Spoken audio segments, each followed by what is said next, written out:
నంద్యాల జిల్లాలోని బనగానపల్లెం నియోజకవర్గంలో ఉన్నటువంటి కొలిమిగుండ్ల మండలంలో ప్రజలకు దగ్గరగా ఉంటూ సేవా కార్యక్రమాలను రాజకీయాలకు అతీతంగా చేస్తూ ఆయన ప్రజల చేత మన్ననలు పొందుతున్నారు. ఆయన ఒక సేవా ట్రస్టును స్థాపించి వాళ్ళ తండ్రి గారి పేరైనటువంటి రామ సుబ్బారెడ్డి పేరుతో ఒక ట్రస్టును ఏర్పాటు చేసి కొలిమిగుండ్ల మండలంలో ఉన్న ప్రజలకు ఆయన సేవా కార్యక్రమాలు చేస్తున్నారు. ఈయన ఎటువంటి సేవా కార్యక్రమాలు చేస్తున్నారో ఆయననే అడిగి తెలుసుకుందాం. చెప్పండి, మీరు సేవా కార్యక్రమాలు చాలా చేస్తున్నారు, కానీ సేవా కార్యక్రమాన్ని పెట్టాల్సిన పరిస్థితి ఎందుకు వచ్చింది? సేవా కార్యక్రమాలు అంటే రాజకీయాలకు అతీతంగా గతంలో పోయిన దాదాపు 15-20 సంవత్సరం నుంచి ఆర్థికంగా అయితేనేమి, తర్వాత అనివార్య కార్యాలయం వల్ల కానీ బీదలకు సాయం చేయాలని ఒక కోరిక ఉండింది.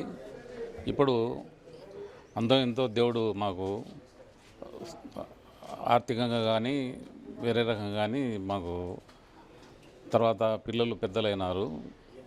తర్వాత మా తండ్రి గారు ఎందుకంటే చాలామంది పిల్లలను పేద పిల్లలను సొంతం డబ్బులు పెట్టి చదివించినాడు. బీద పిల్లలు ఎవరన్నా డ్రెస్సు బాగలేకుంటే వాళ్ళు అడిగితే ఏమంటే, సార్ మేము బీదోళ్ళం అంటే మరుసటి రోజు మీ తండ్రిని నమ్మని చెప్పి ఆయన సొంతం డబ్బులు ఇచ్చి 3 జతలు గుడ్డలు పుట్టించుకోమని చెప్పేట్లు చేసేటోడు. తర్వాత 10th క్లాస్ వరకు చదివి ఎవరన్నా పనులకు పోతుంటే వాళ్ళు కనపడితే ఏం చేస్తున్నావు బాబు అని అడిగేవాడు. లేదు సార్ గని పనికి పోతున్నా, లేదంటే పొలం పనికి పోతున్నా అంటే మీ తండ్రిని నమ్మని చెప్పి ఏమంటే ఆర్థికంగా ఇబ్బందులు అంటే డబ్బులు ఇచ్చి అట్లా చదివించేటోళ్ళు దాదాపు కనీసం అంటే ఇట్లా కొలిమిగుండ్ల మండలంలో నాకు తెలిసి ఒక 100 మందికి తక్కువ ఉండరు.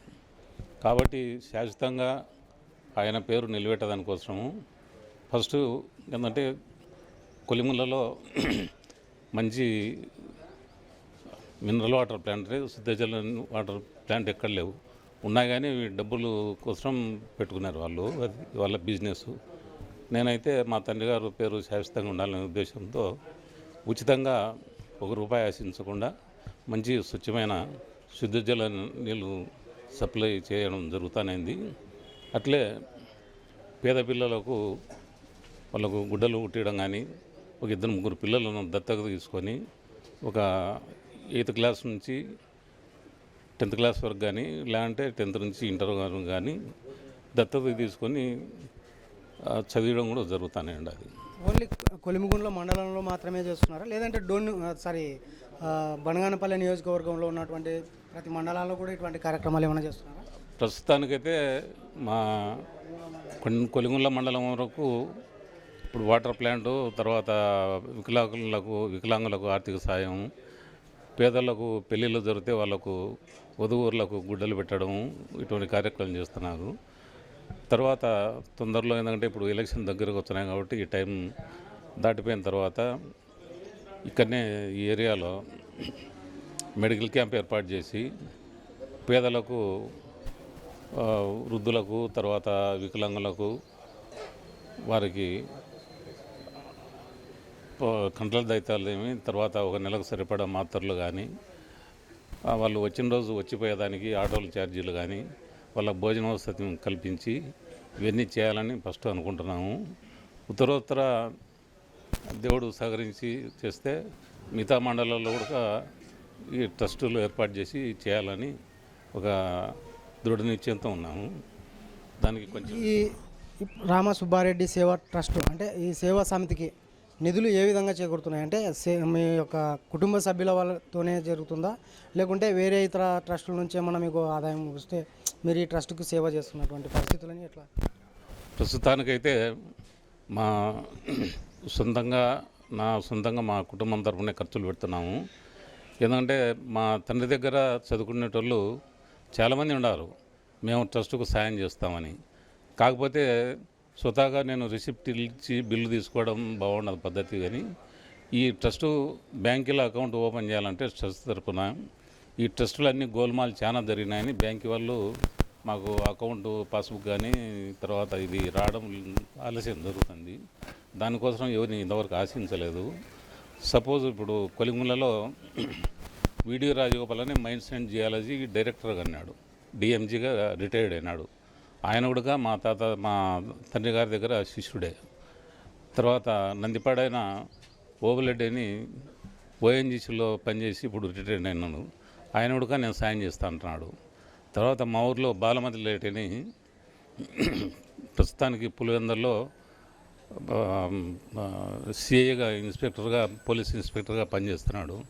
ఆ అబ్బాయి 10th క్లాస్ చదివి గనిపోతుంటే పిలుచుకొని మా తండ్రి గారు వాళ్ళ ఫాదర్ని పిలుచుకొని ఆయనకు ఆర్థికంగా సాయం చేసి చదివిస్తే అబ్బాయి ఫస్ట్ కానిస్టేబుల్ సెలెక్ట్ అయినాడు. రెండవసారి ఎస్ఐ టెస్ట్ రాసి పాస్ అయ్యి ఇప్పుడు ప్రస్తుతానికి సర్కిల్ ఇన్స్పెక్టర్గా పులివెందులో పనిచేస్తున్నాడు.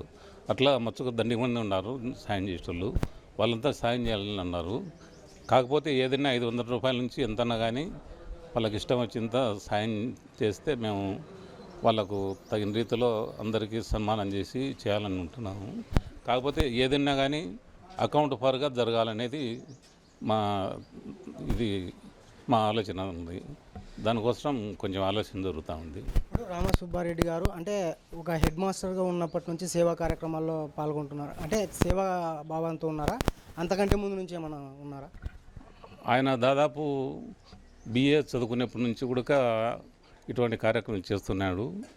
తర్వాత ఆయన సర్వీస్ అంతా దాదాపు మధ్యన ఎన్టీ రామారావు గారు సీఎం అనేప్పుడు జనరల్ డివిజనల్ ట్రాన్స్ఫర్ వచ్చేటప్పుడు ఒకసారి చిన్న మూలకాపురంలో 1 సంవత్సరం ఏమో అక్కడ జాబ్ చేసి ఇచ్చినాడు. మిగతా ఆయన సర్వీస్ అంతా కొలింగులకే పరిమితమైంది.